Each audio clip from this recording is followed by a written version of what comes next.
Hello guys, welcome back to my video. In today's video we are going to talk about adverbs.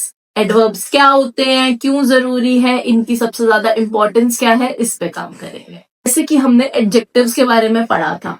Adjectives क्या होते हैं? वो words जो कि noun और प्रोनाउन को मॉडिफाई करते हैं। तो एडवर्ब्स क्या होते हैं? एडवर्ब्स भी वही वर्ड्स होते हैं जो मॉडिफाई करते हैं, बट वो किस किस को मॉडिफाई करते हैं ये इस वीडियो में मैं आपको डिटेल में समझाऊंगी। एडवर्ब जैसे कि नेम डिस्क्राइब करता है एडवर्ब, तो वो ऑब्वियसली एक वर्ब को मॉडिफाई करते हैं। सेकंड, वो एक एडजेक्टिव को मॉडिफाई करते हैं। थर्ड, वो एक और एडवर्ब को मॉडिफाई करते हैं जो ऑलरेडी एडवर्ब आ गई है ना सेंटेंस के अंदर किसी चीज को डिस्क्राइब करते हुए, तो वो ऑलरेडी उसी को ही डिस्क्राइब करते हैं। And last but not the least, वो पूरे के पूरे सेंटेंस को भी मॉडिफाई करते हैं।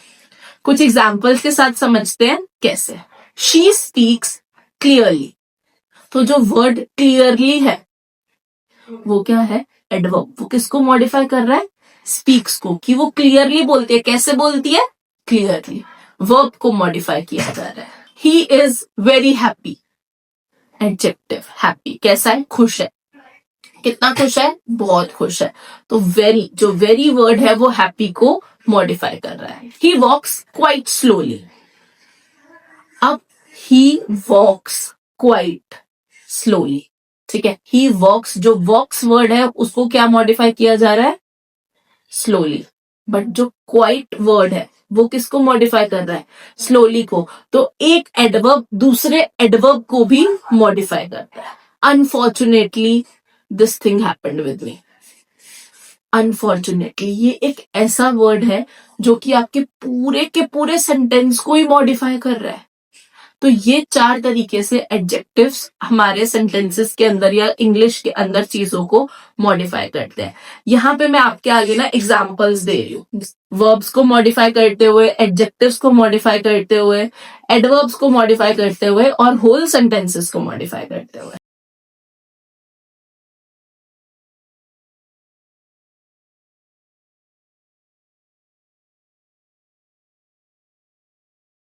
आगे कभी अब ये मत कंफ्यूज होना कि एडवर्ब्स होते क्या है, क्यों यूजेज में आते हैं। भाई वो चीजों को एक एक्स्ट्रा इंफॉर्मेशन दे रहे हैं, उनको मॉडिफाई कर रहे हैं, उनके बारे में बेटर चीज हमें कन्वे करवा रहे हैं। एडवर्ब्स की फॉर्मेशन कैसे होती है? काफी एडवर्ब्स हमारे एडजेक्टिव से ही फ्रेम आउट होते हैं।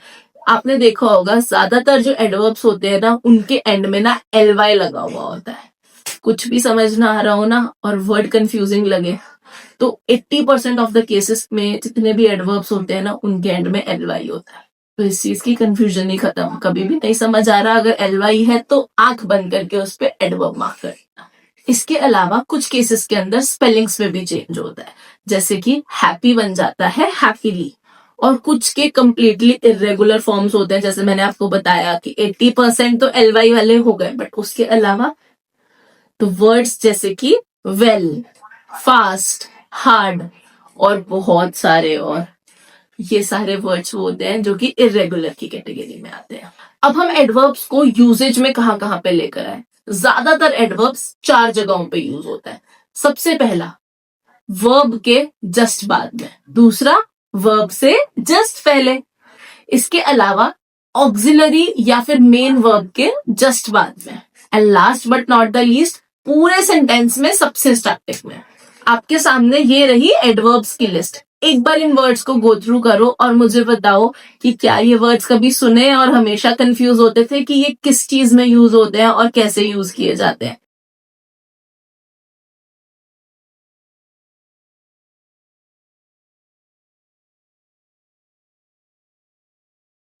एक चीज ऑब्जर्व करी गाइस, ये सारे वर्ड्स ना एडवांस वोकैबुलरी का ना कहीं एक हिस्सा रहते हैं।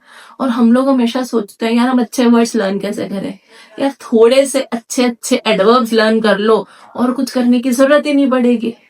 अपनी स्पीकिंग को अगर एनहांस करना है तो बेस्ट क्या है? एडवर्ब्स डाल लो अपने आंसर के अंदर, स्टार्टिंग में भी और मिड में भी, और आपका काम डन हो गया।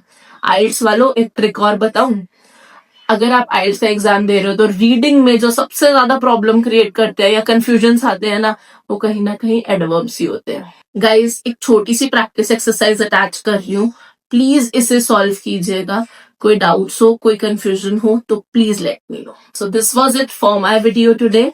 If you have any questions और any doubts do let me know. मेरे चैनल को सब्सक्राइब कर लो, लाइक कर लो, बेल आइकन दबाना है. मेरे को ना सबकी तरह बोलना नहीं आता, बट प्लीज ये सब कर लो ताकि आप लोगों को एक अच्छा कंटेंट रिसीव हो सके.